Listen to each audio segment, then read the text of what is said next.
It's a pleasure to be here with you today. I'll say, as I said last time, that it's nice to be here and see people I've come across or been acquainted with, or sometimes partners in crime with in the past, and see all of them. And I'm thankful that my parents are here and that y'all have been so kind and welcoming to them.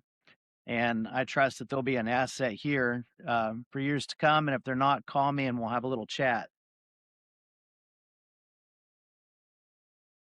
One more than the other. I'll let you figure that out.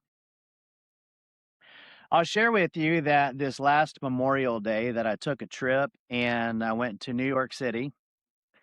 And while I was there, I did something that I didn't think that I would do, and that is I walked over to the 9/11 Memorial, which commemorates the lives that were lost on the attack on our country on September 11th, 2001.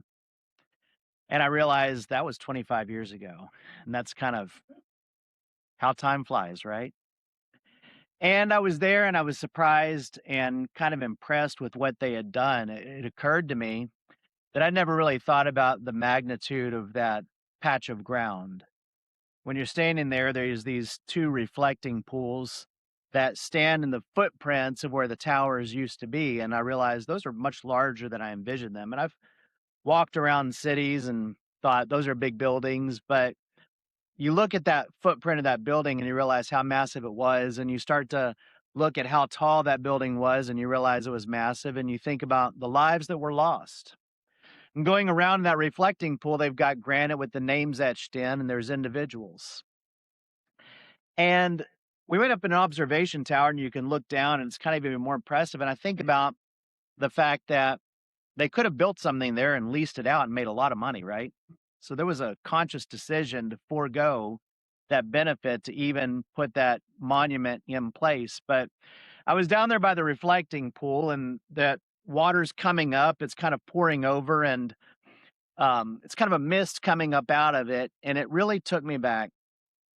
And I started to really think about what we find in James chapter 4, the words that James wrote for us in James chapter 4, verse 13 through 17.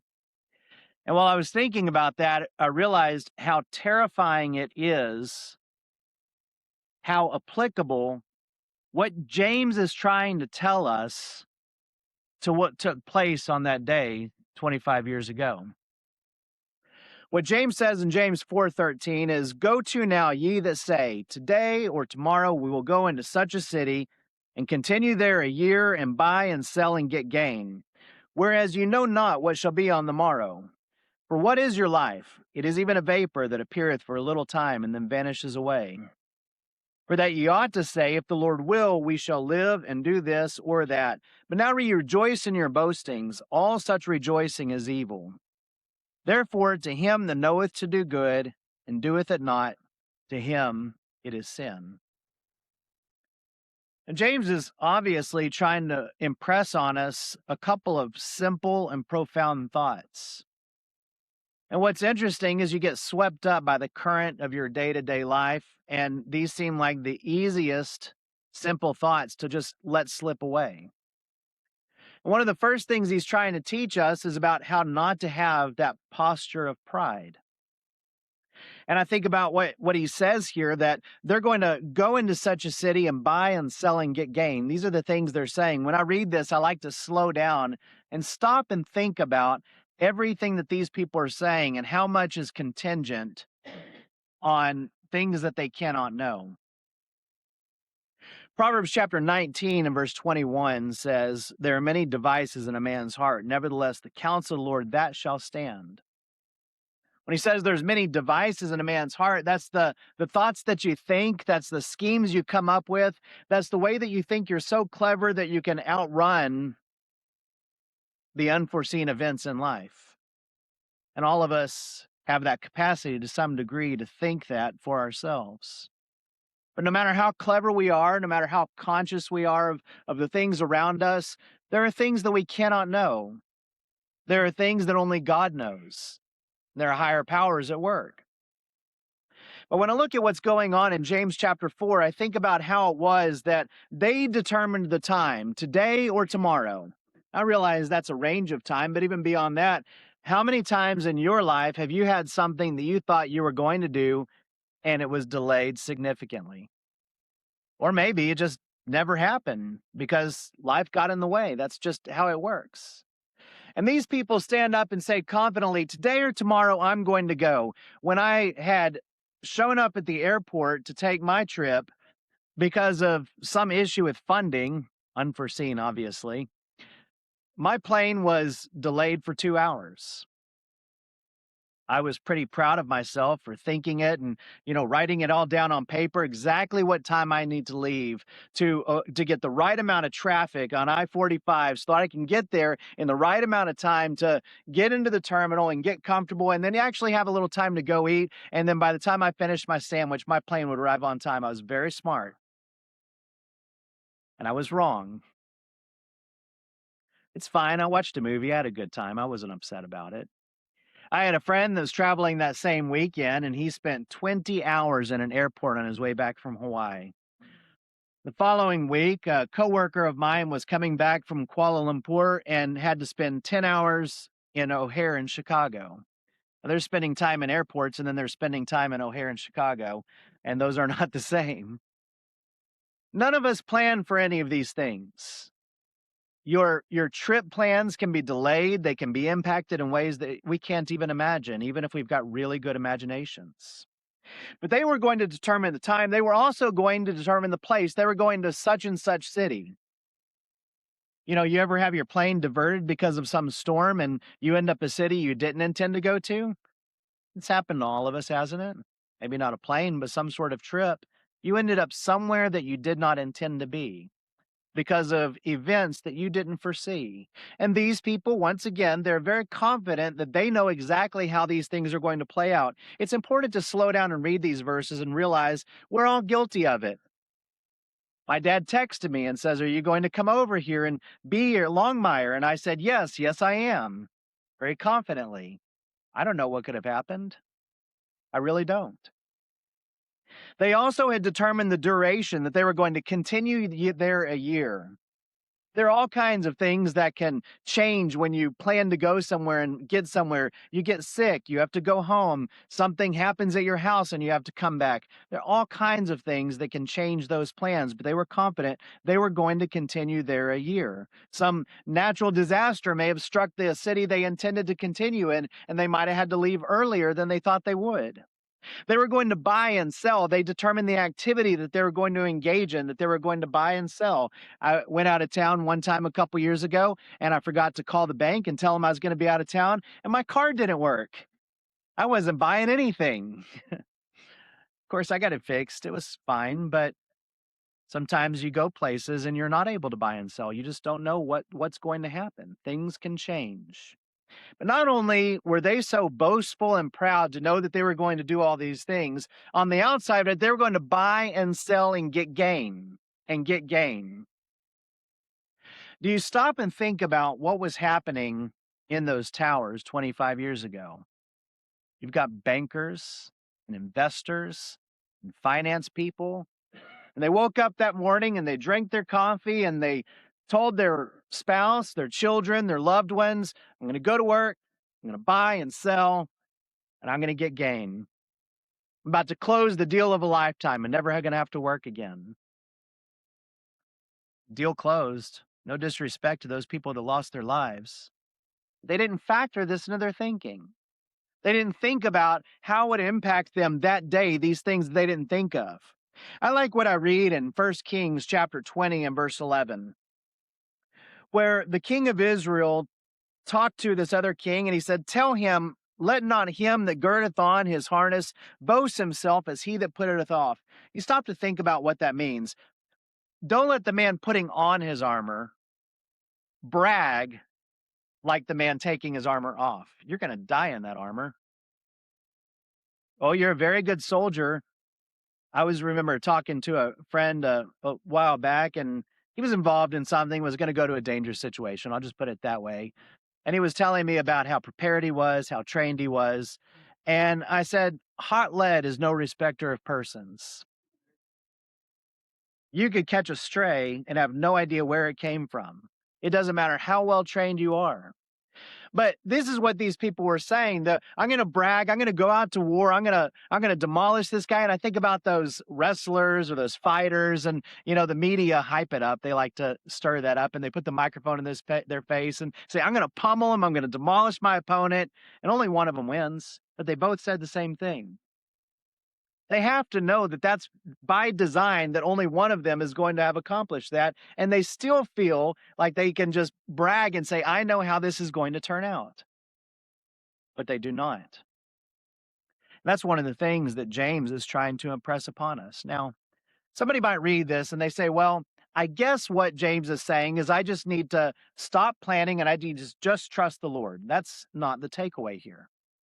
And James is aware of that fact and addresses that fact in other places, but the Bible itself is aware of the fact that planning is A-OK.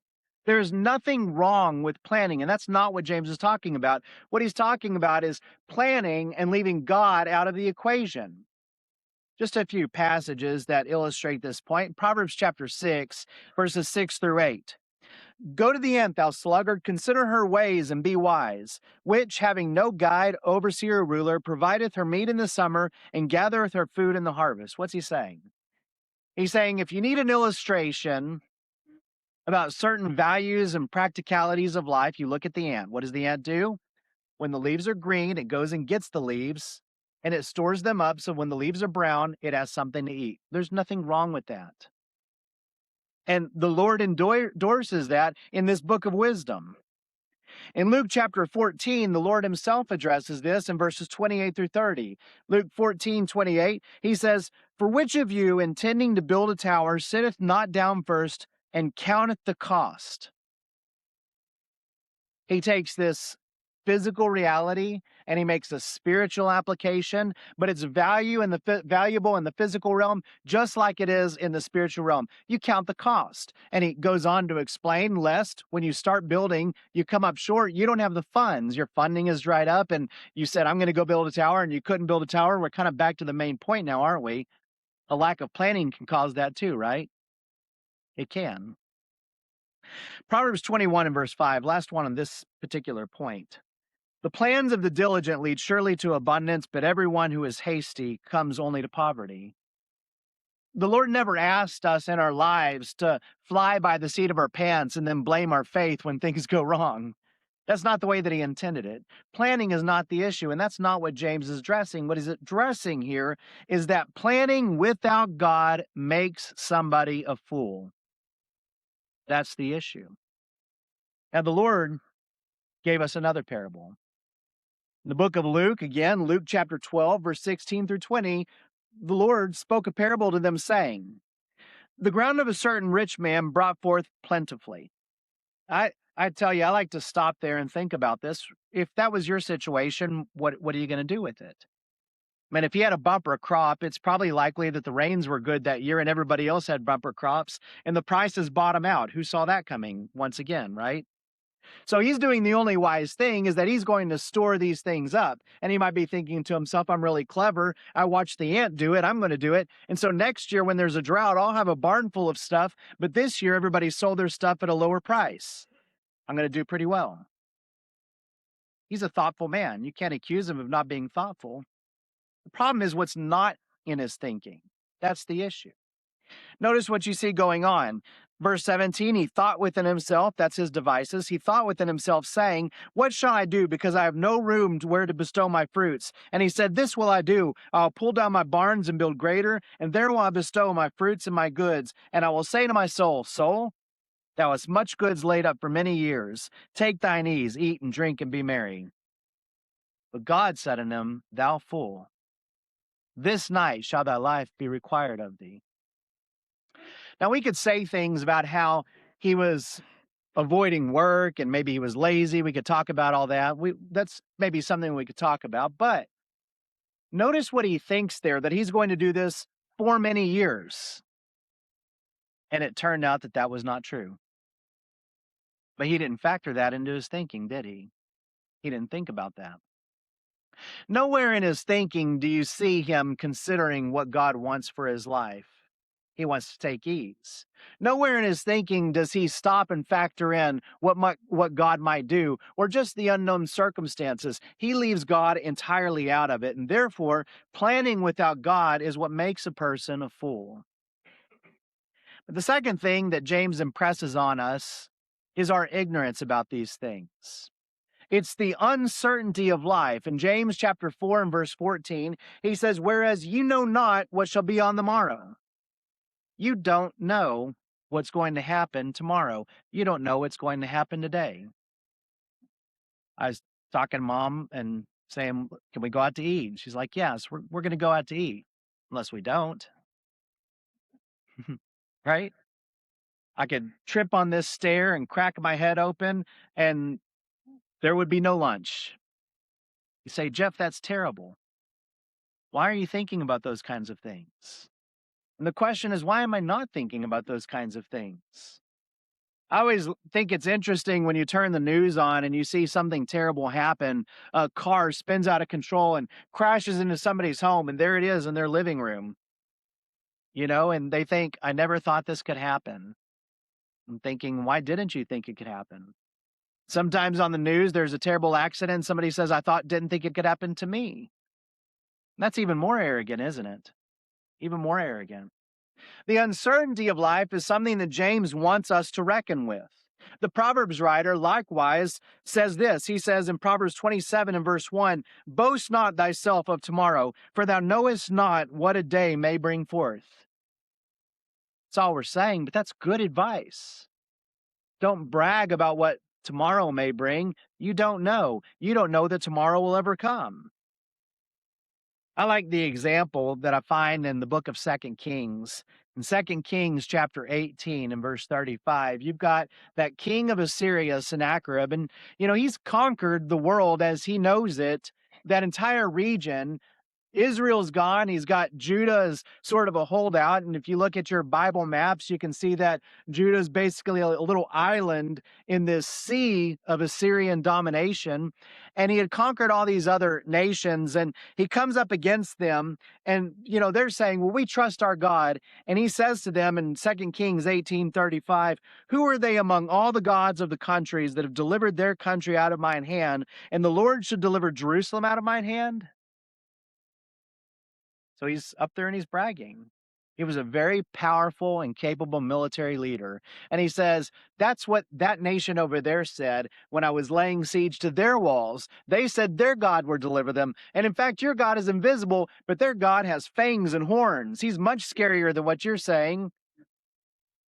And their walls are in ruins and rubble.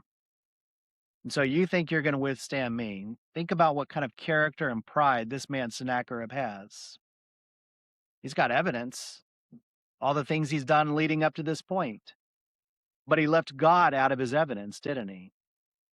Well, what happened next? What's the rest of the story, as we like to say? In 2 Kings chapter 19, verse 35 to 37, "It came to pass that night that the angel of the Lord went out and smote in the camp of the Assyrians 180,500. And when they arose early in the morning, behold, they were all dead corpses." Nobody, not a single person out on that field that night expecting to die in that siege, expected 185,000 dead Assyrians on the battlefield. Nobody factored that in.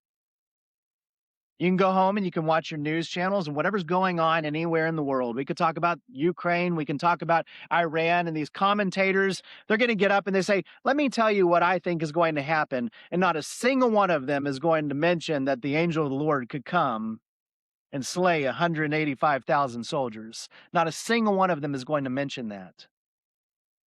It's because as a people, we don't factor God into our thoughts. It's not important to us to say if the Lord wills.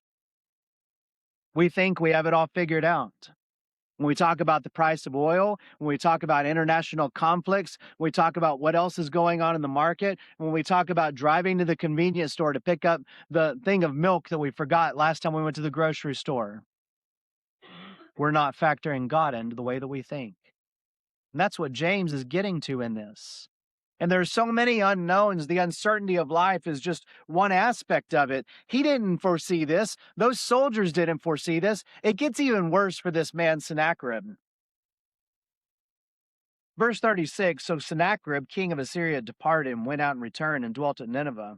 And it came to pass, as he was worshiping in the house of Nishroth, his god, that his sons smote him with the sword, and they escaped in the land of Armenia, and Esarhaddon and his son reigned in his stead. He lost that battle, but overall he had been very successful.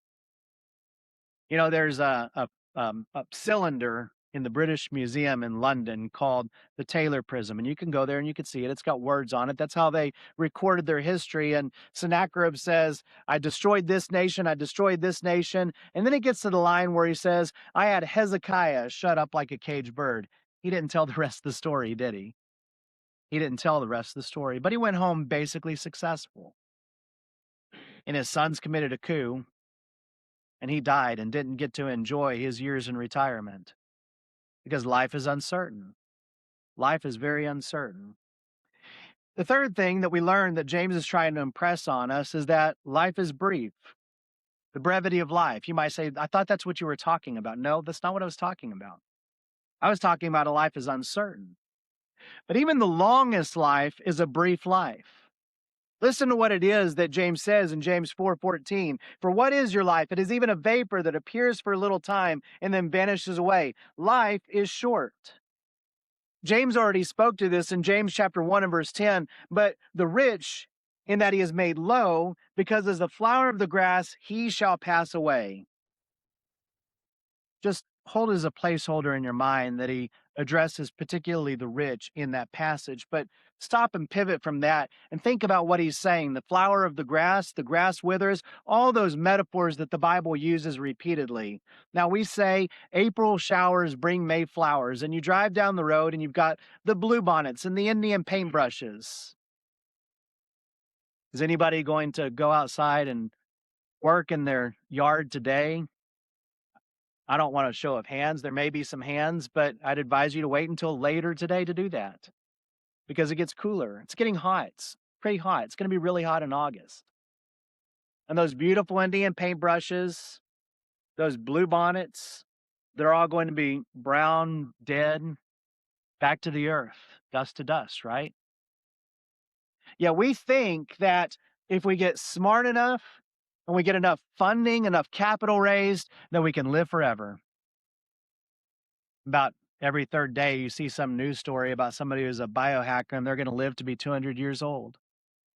Good luck with that. He addresses this to the rich. Oh, I know that the advances we made in science and the assets that we have and resources, that we've gotten more people to old age, but we're busting up against the limits, aren't we? Limits that God knows are there. We think we're pretty smart. Proverbs chapter 39, verses 4 and 5 says this, Lord, make me to know mine end and the measure of my days. What is it? That I may know how frail I am. Behold, thou hast made my days as a handbreadth, and mine age is nothing before thee.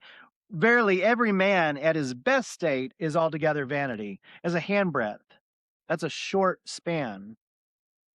We're talking about the person who lives the longest. Their life is still a flash in the pan in the grand scheme of things. You think God is impressed about how many candles end up on your cake? He's not impressed. He's impressed with serving him. It pleases him.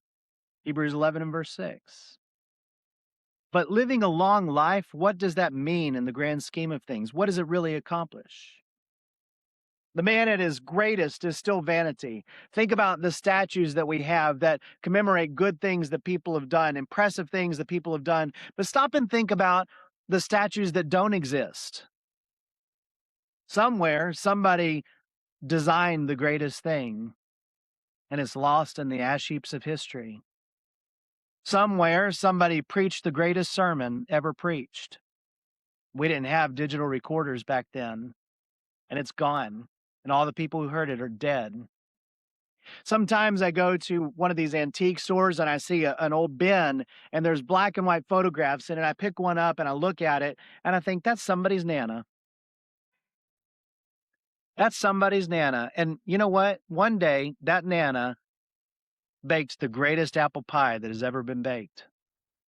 There's no statue for it.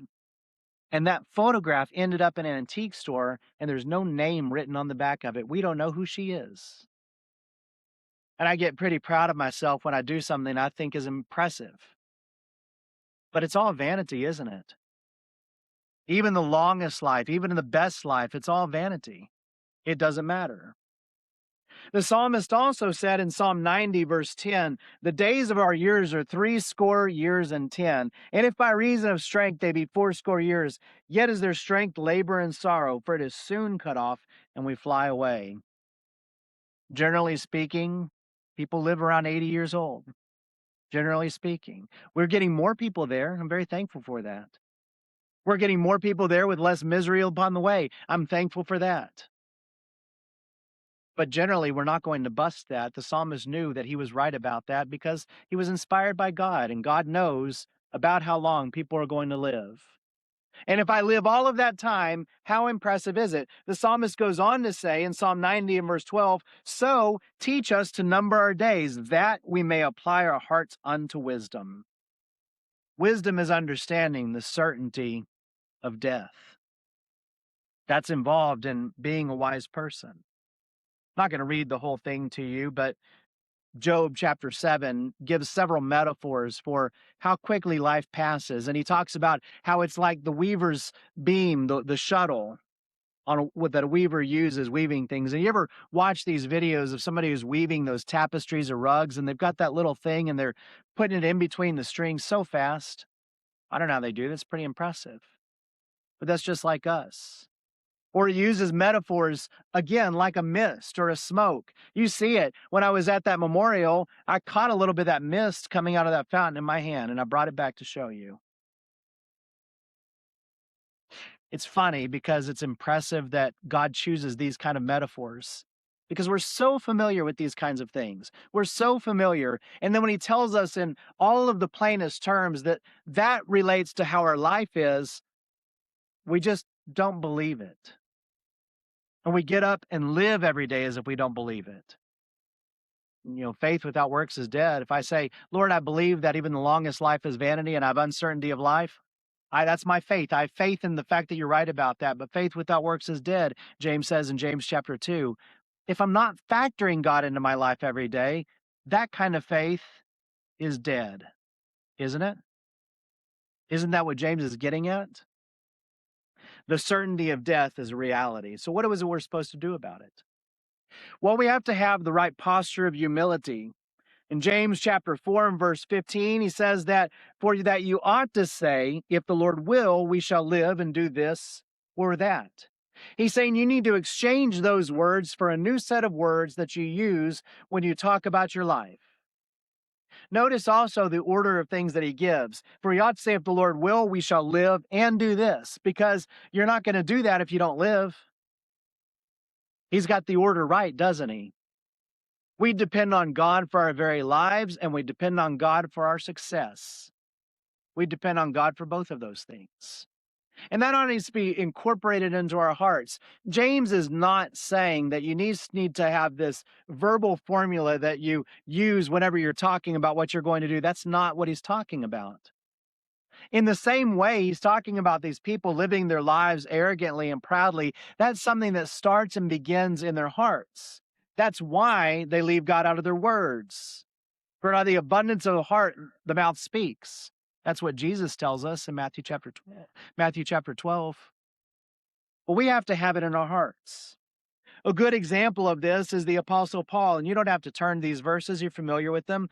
But listen to the way the Apostle Paul talks about things. In Acts chapter 18 and verse 21, he bade them farewell, saying, I must by all means keep the feast that cometh in Jerusalem, but I'll return again unto you, if God will. And he sailed from Ephesus. Again, in 1 Corinthians 4 and verse 19, but I'll come to you shortly, if the Lord will. And again, in Romans chapter 15 and verse 32, that I may come unto you with joy by the will of God. That's just a few examples. And none of these are just verbal formulas. It's the fact that Paul had thought about the Lord in every single thing that he was doing. He knew that his life depended entirely on God, and he was willing to factor it in. And it came out in the way that he spoke. The Proverbs writer says in Proverbs 16 and verse 9, a man's heart deviseth his way, but the Lord directs his steps. Think all the thinks that you want to think. But if the Lord is not in them, good luck. Right? Good luck. I don't believe in luck. Right? Statistics, chances, it's all one thing. But I'm not trusting in those things. Paul leaves a good example for us. Change the way that you think about things. This is the humility that he describes in James 4 and verse 10. Humble yourselves in the sight of the Lord. That's what he tells us. What do I really do about it? I know that there are things that I need to do, and today's not a good day. I've got to get home. I've got to do laundry. I've got to catch up on email and get ready for tomorrow. And so I'm going to start them tomorrow. I know I haven't been reading my Bible like I ought to, and I'm going to start a Bible reading plan tomorrow. I'm going to do all of these things tomorrow. Somebody might be here this morning, and somebody that loves them very much has been talking to them about what to do to become a Christian because they know that they're outside of Christ. They've had those conversations about faith coming by hearing and hearing by the word of the Lord, Romans 10 and verse 17. They've talked about the need to believe that Jesus is the Christ, the Son of the living God. And they've been encouraged to examine the evidence to see that it's true, which evidence is contained in the pages of the New Testament. Person needs to believe, John 3 and verse 16. They may have been talking to them about repenting of their sins, Acts 17 and verse 30, confessing their faith in Christ, Romans 10, 9 and 10, and being baptized, immersed in water to have their sins washed away. But they can do it tomorrow. They can do it tomorrow, right? What does James say finally in all of these things? James 4 and verse 17, therefore to him that knoweth to do good and doeth it not, to him it is sin. What James is saying is, you know the things you need to be doing. Tomorrow isn't promised. Do it. Do it now. Do it today. That's what he's telling us. This morning, maybe you're a child of God and you haven't factored God into the way that you're living, into your thoughts, and the way that you're directing your heart. That shows itself out in the words that you use and the way that you talk about things. This is an opportunity for you to change today. This morning, if you're subject to the invitation of Jesus Christ, won't you come as together we stand and sing?